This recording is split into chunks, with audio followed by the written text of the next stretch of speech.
beliau punya panti, saya punya sampah itu setiap hari 1 atau 2 tong gitu. Nah, lebih dari itulah gitu. Kemudian apakah bisa selesaikan dengan ini gitu. Kemarin ada kalkulasi dari ahlinya itu, beliau yang itu kalau ibu punya sekian kilo belatung itu malah kurang gitu. Jadi ini rakus sekali dan hasil pengurangan tidak bau. Jadi ahli ini pernah memasukkan ayam busuk, maaf ya, yang sudah 3 hari. Memang sengaja dia, ya itu kan sudah berbau. Tapi begitu diuraikan cepat sekali, itu sama sekali hilang baunya. Saya bayangkannya itu 2 kilo. Oh iya, memang banyak sekali. Jadi kalau ibu pengen lihat itu di ibu-ibu PKK di daerah mungkin sekitar Merak-Mati itu ya, ada pembuangan sampah kan di situ. Nah itu sedang dikembangkan di situ. Dan beliau itu, mereka itu awalnya namanya belatung ya, termasuk saya tuh ya kilo. Tapi sekarang sudah mereka iya.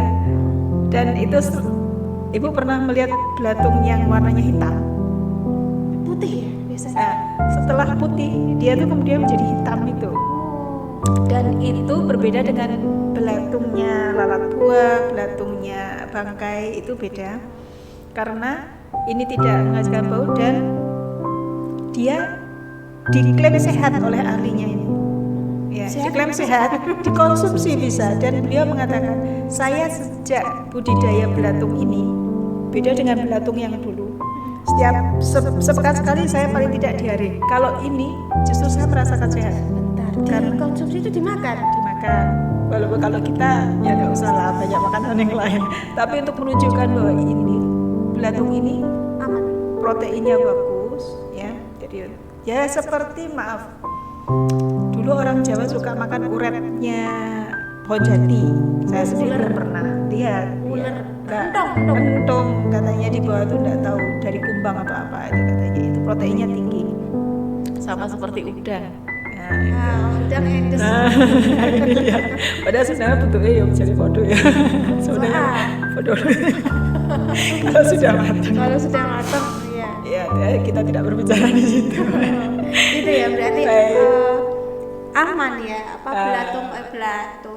Iya, dari lalat hitam larvanya. Dulu saya pikir wah ini produk saya gagal ini, komposter saya kenapa menghasilkan belatung yang berwarna hitam gitu. Ternyata itu adalah pupa yang akan menjadi pupa. Ya, jadi dia dari putih kemudian hitam kemudian menjadi pupa. Nah, prosesnya begitu dari lalat hitam. Lalat hitamnya sendiri Besar. Ramping. Iya, tapi jarang sekali kita lihat. Terus dari mana ambilnya itu lalat hitamnya? Iya, jadi kalau yang sudah budidaya tuh yang memang dikasih rumah, dikasih pohon-pohonan, dia akan hidup di situ. Makanya Dikasih tempat. Makan apa dia lalat hitam itu? Daun. Ada yang mengatakan itu embun begitu ya. Embun-embun. Jadi sama seperti nyamuk. Itu kan juga yang jantan embun atau sari dari daun. Saya kurang memahami itu. Tapi yang jelas dia tidak ini enggak kotor. Ya, tidak hinggap di indah. Jadi dia sembunyi di daun-daun itu. Jadi hampir tidak kelihatan. Jadi menghasilkan sekian kilo belatung itu, lalatnya kalau kita masuk ke peternak itu hampir tidak nampak. Ya, tidak terbang. Badan ya. Jengkel itu ya. Mau putih. Kalah cepet sama lalatnya ya. Oh gitu. Yeah, jadi itu untuk merecycle sampah organik ya Bu ya. Sampah organik yang sekarang dikembangkan adalah jadi pakan ternak. Dia berasal dari black soldier fly. Iya. Keren namanya ya. BSF. Lalat hitam yang itu memang sengaja dibudidayakan untuk bisa mendaur ulang sampah organik yang hasilnya bahkan lalat tempatnya pun bisa dikonsumsi gitu ya. Bukan Belatungnya maaf, belatungnya bisa dikonsumsi, mau dibuat pepes, mau dibuat rica. Bagi yang doyan nggak bayangkan waktu hidup kleget gitu ya. Jadi itu bisa dibudidayakan. Sudah ada yang budidayakan? Sudah. Beliau juga sudah kirim ke beberapa untuk permintaan ternak ya. Nah kebetulan beliau kan punya partner peternak. Jadi, peternak lalat? Buatan beliau yang ternak, ada temannya yang ternak. Enggak, jadi beliau bisa mencoba itu, memformulakan sampai kemudian ditawarkan ke pasar. Untuk hasil uraian belatung tadi bisa untuk pakan ternak. Belatungnya itu. Belatungnya bisa untuk pakan ternak. Jadi kalau ada yang menginginkan belatung itu mungkin bisa ke mana ini? Bisa menghubungi kompos, ini bisa jadi? Ya bisa. Bisa ada, ya? Saya ada, tapi ada nomor kontak juga. Ya, bagi yang ingin berkenalan atau mungkin mulai bersahabat dengan lalat hitam bisa langsung menghubungi kompos ya. Gitu. Itu berarti sampah yang organik. Sampah organik ini berarti sampah-sampah sisa-sisa sayur. Sisa sayur. Nasi basi gitu masuk organik nggak? Iya, bisa. Bahkan nasi yang berjamur itu bisa jadi mol ya, mikroorganisme lokal itu untuk mempercepat pembusukan juga. Cuman sekali lagi untuk awal saya senantiasa mengajak kepada ibu karena ini sesuatu yang baru. Membahasnya saja orang sudah malas sekali. Iya, sudah malas sekali. Karena untuk memulai sesuatu yang baru, yang paling sederhana, kita tidak usah berpikir tentang mall, tidak usah berpikir tentang tetes tebu apa segala macam. Ya, buang aja. Jadi pisahkan saja. Masukkan di tong, kasih tanah, selesai. Sesederhana itu. Maksudnya kasih tanah? Ya, untuk tanah itu lapisan atas untuk menghindari masuk lalat. Lalat itu tidak. Jadi seperti kita menimbun saja. Itu tapi nanti buang saja. Di tong atau kalau ibu punya pekarangan luas. Kalau dulu awalnya saya pernah mencoba. Saya setiap hari itu sangat cetok, tahu cetok ya? Cetok itu apa bahasa Indonesia? Jadi saya lubangi aja tanah. Dulu waktu masih ada tanah, saya lubangi. Saya buang aja di situ, tutup. 10 hari besoknya saya pindah tempat, begitu terus. 10 hari saya kembali ke tempat awal, sudah tidak ada sampah saya. Sesederhana itu, enggak saya kasih enggak saya kasih M4 apa, enggak saya kasih apa-apa. Ini berarti langkah selanjutnya kalau kita ingin mulai memisahkan sampah yang ada di tempat kita. Kalau tidak punya pekarangan luas, pakai tong saja. Tapi itu kalau saya di perumahan itu kan semuanya dibuang ya, Bu. Baik mau nggak punya pekarangan juga, baik yang organik maupun yang anorganik. Tetap dipisah. Kalau saya kayak gini, dua-duanya saya masukkan kantong plastik begitu. Jangan. Ya, kasihan nanti. Pertama ya kasihan bapak pemulung, kasihan bapak tukang sampah ya. Nanti kalau hujan begini terutama, yang namanya sampah, apalagi dimasukkan ke plastik, itu nanti kalau sudah kena air hujan, baunya luar biasa. Berat lagi. Nasi apa segala macam. Nah, kalau ibu bisa masukkan tong itu tadi, atau ibu masukkan pot. Ibu beli pot aja agak besar, ya, isi tanah separuh, ya. Setiap hari ya nggak sampai separuh, sepertiga saja. Setiap hari masukkan situ, ditimbun lagi tanah sedikit, sudah seperti itu. Dan nanti kalau sudah penuh, tinggal ibu masukkan tanaman, sudah jadi humus itu. Tiap hari pada? Tiap hari. Tiap hari berarti kan nanti timbunannya ya banyak. Saya dulu hanya menyediakan 2 pot dan itu cukup. Kalau sekarang saya punya tong komposter ya, saya bilang komposter sederhana lah ya, saya desain sederhana. Itu sudah kira-kira 5 tahunan, tidak pernah penuh. Tong biru itu? Tong biru sudah 5 tahun dan tidak pernah penuh. Karena apa? Setiap saya ambil saya masukkan atas, saya bisa panen bagian bawahnya. Kadang-kadang dipanen sama tikus bilang. sudah dikeluarkan, tapi sudah tidak berbau. Bagian bawah sudah tidak berbau, sudah aman. Itu berarti kalau komposter yang dalam tong itu juga organik, terus atasnya kasih tanah gitu aja? Iya, kasih tanah aja. Ya memang untuk lebih mempercepat seperti mol EM4 misalnya ya, itu untuk mempercepat. Tapi sekali lagi untuk ibu yang sangat baru, Yang tidak punya tanah seperti saya ini bagaimana, Bu? oh bisa pakai abu gosok.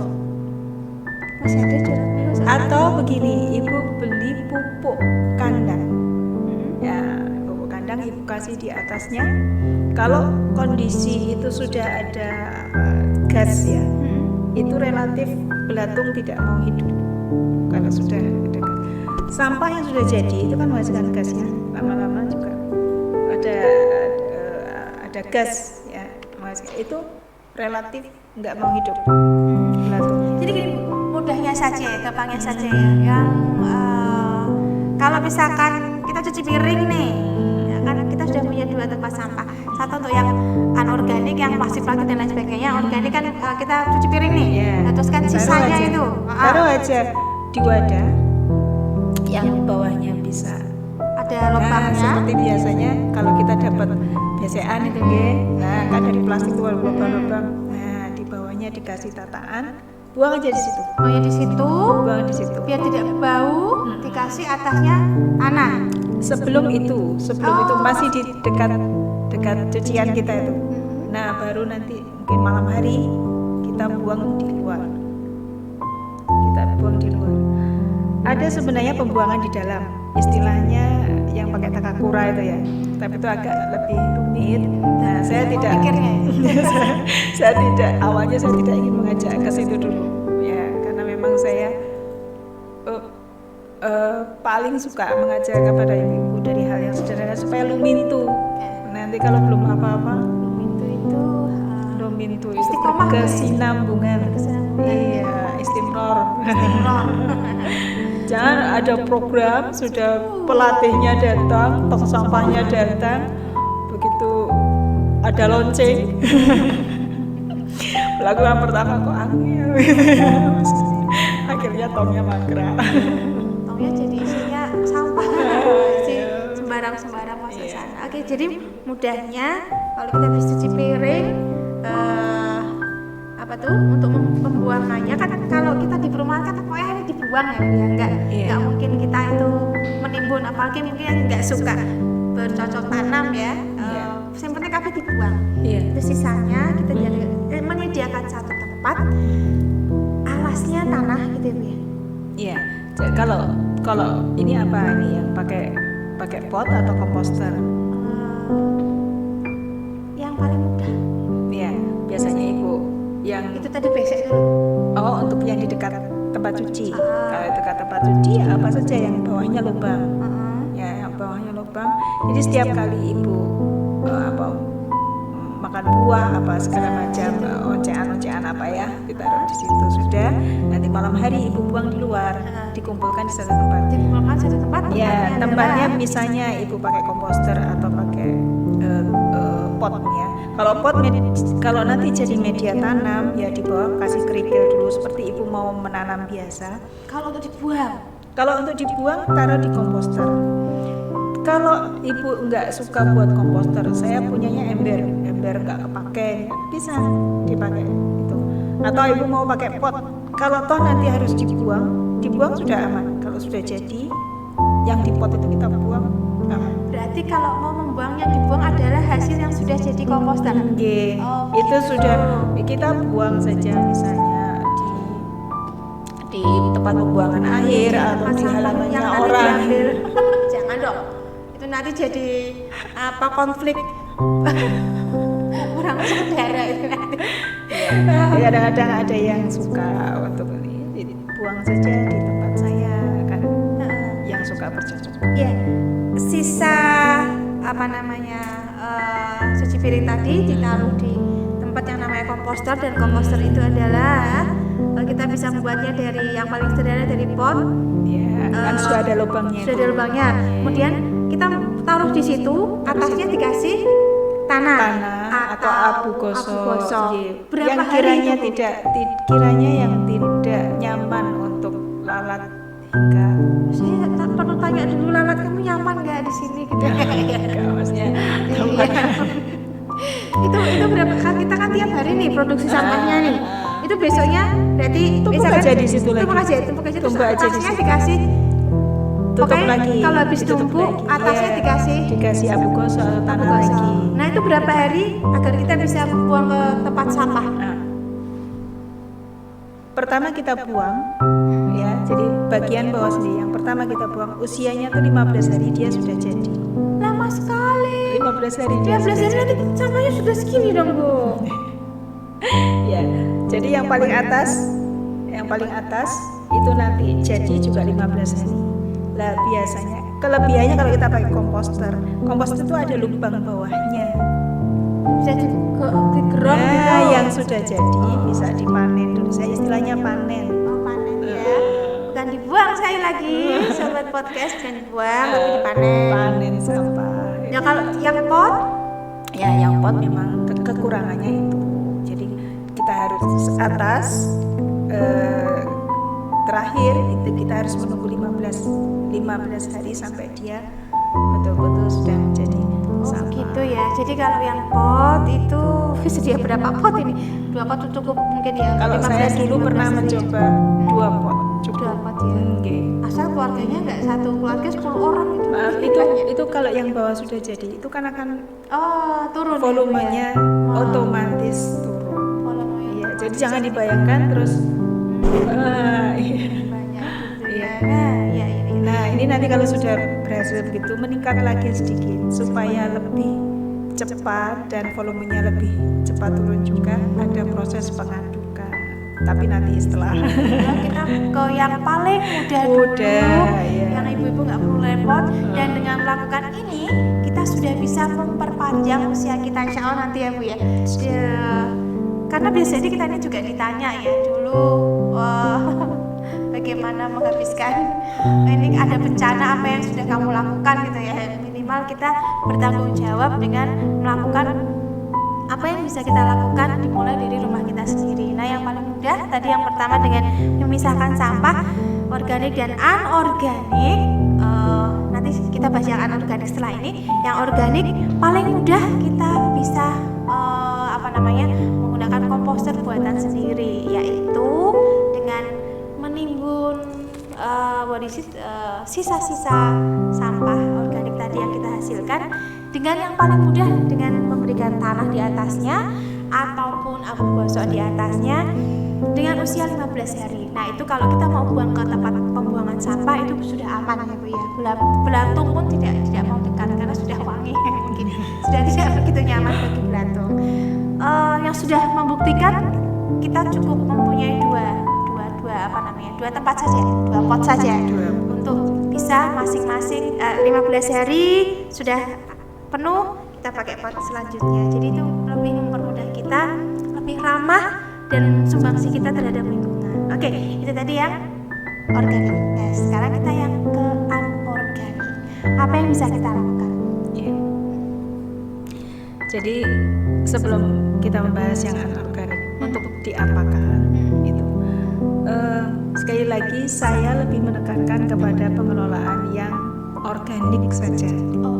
Ya, supaya apa? Supaya tugas negara, karena ini sebenarnya kan biayanya lebih banyak ya. Nah, lebih banyak, lebih merupakan satu sistem gitu. Jadi meringankan tugas pemerintah. Kalau pemerintah itu kalau sampahnya sudah dicampur ya sudah nggak bisa diapa-apain gitu. Tapi kalau kita dari rumah tangga sudah bisa, itu lebih mudah. Nah, kalau toh kita ini apa istilahnya ya, apalagi ini tidak banyak kegiatan, mungkin harus di rumah saja, ingin melakukan sesuatu, ingin udah lah gitu ya.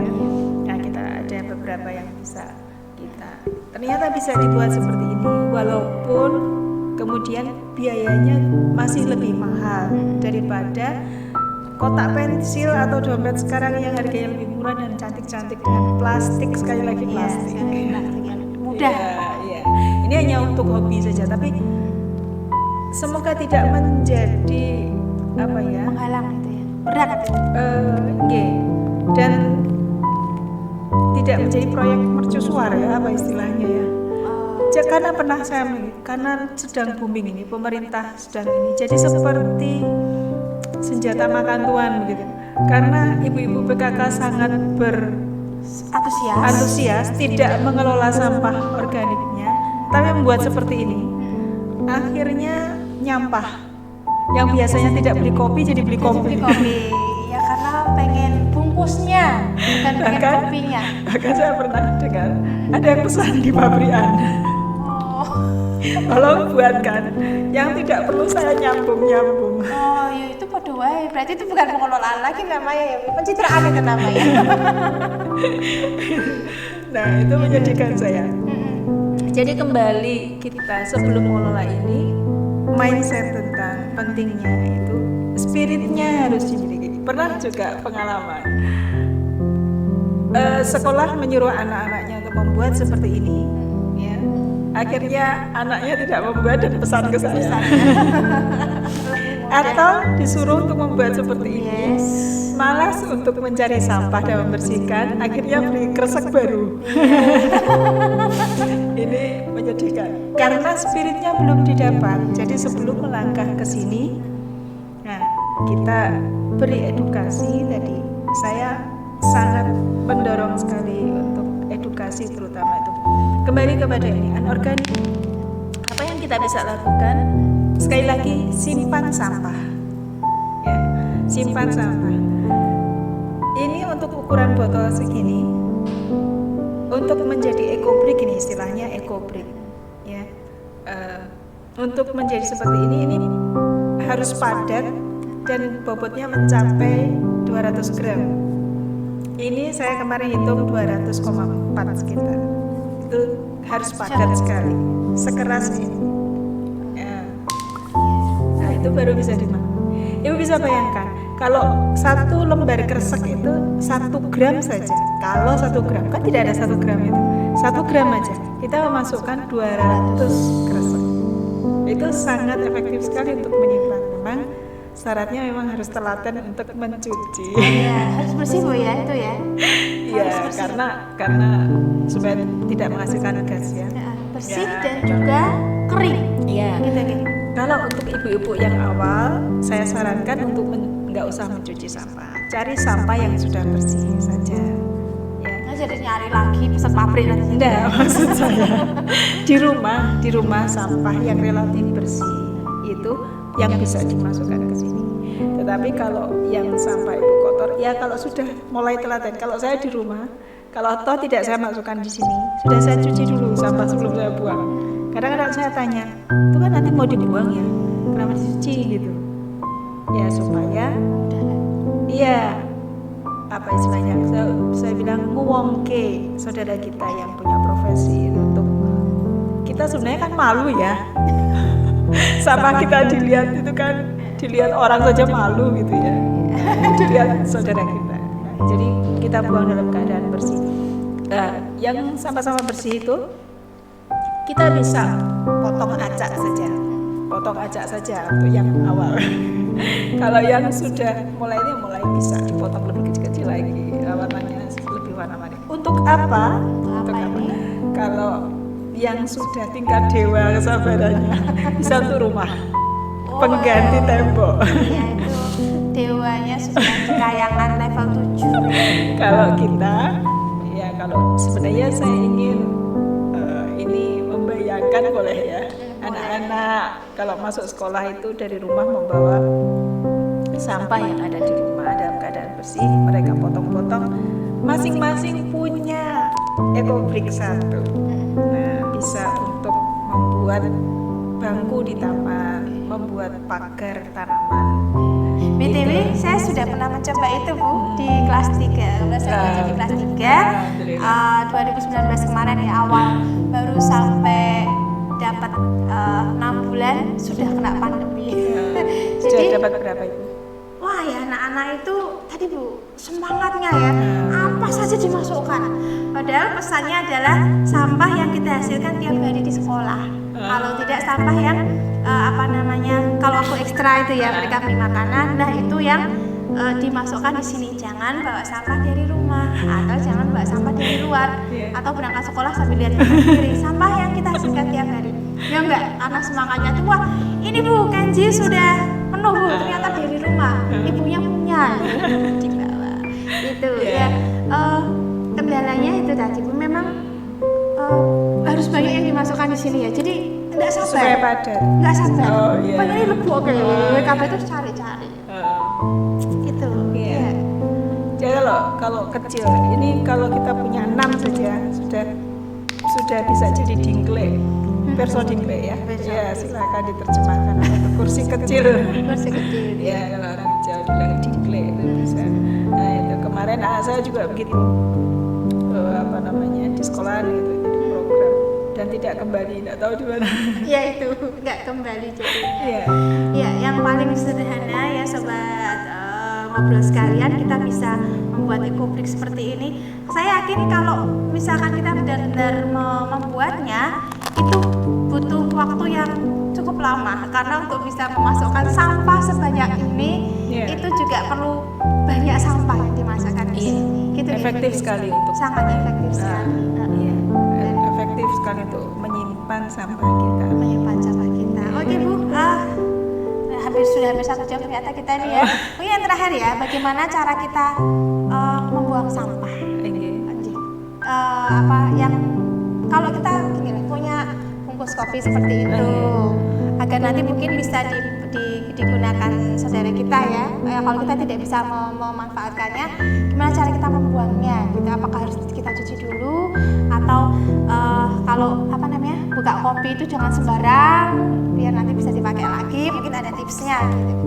Iya, memang untuk khusus di tempat saya itu yang masih akan saya pergunakan memang harus ada perlakuan khusus ya walaupun nggak istimewa ya biasa saja karena sudah terbiasa.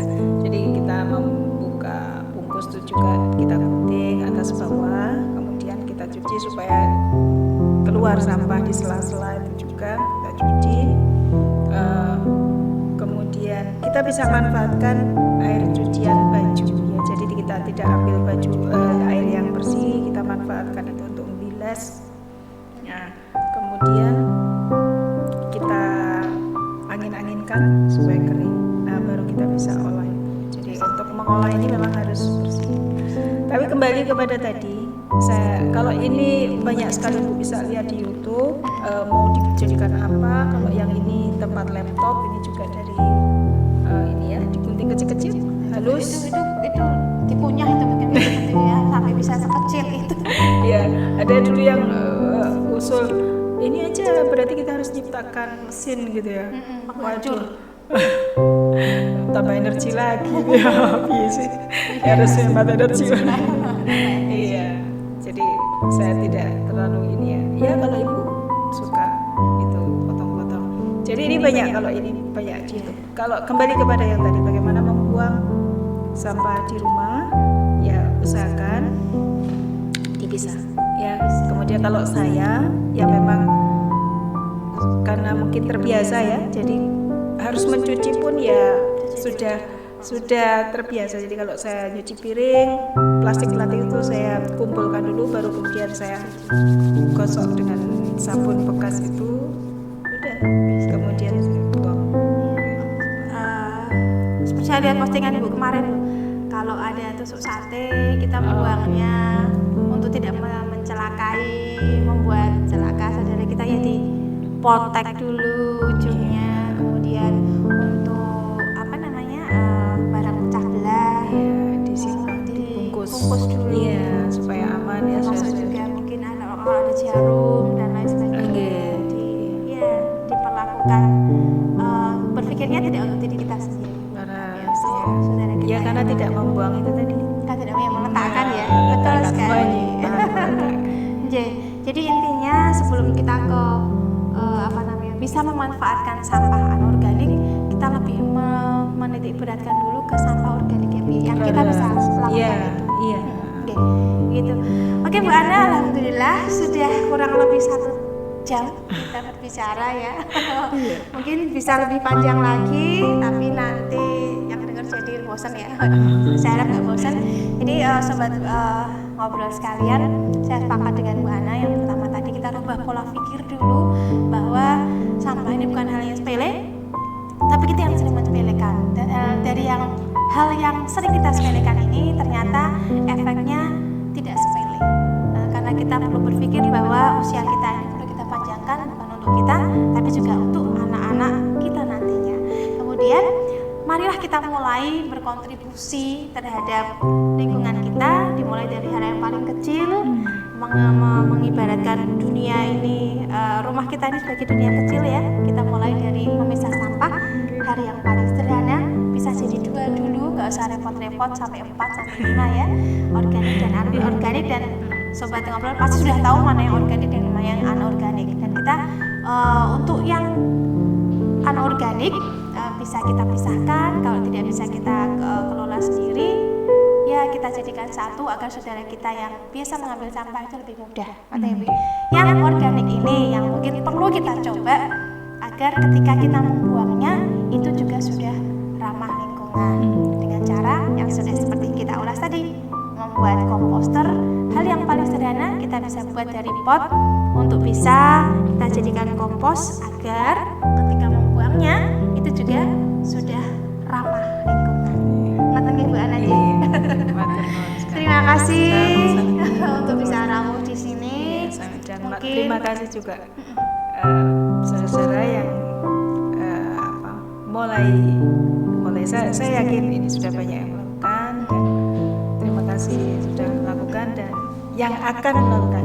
Terima kasih semangat. Iya, semangat kita untuk melakukannya. Kalau ingin berbincang lebih jauh dengan Bu Ana boleh datang, boleh ke komunitasnya juga boleh, komunitas kompos atau ke tadi apa namanya organisasi apa tadi GOW apa GOW gabungan organisasi wanita yang ada di Kabupaten Semarang ini. Ya begitu sobat pecah sekalian, menarik sekali bicara kita hari ini, semoga saja bermanfaat dan marilah kita sama-sama memulainya. Semangat.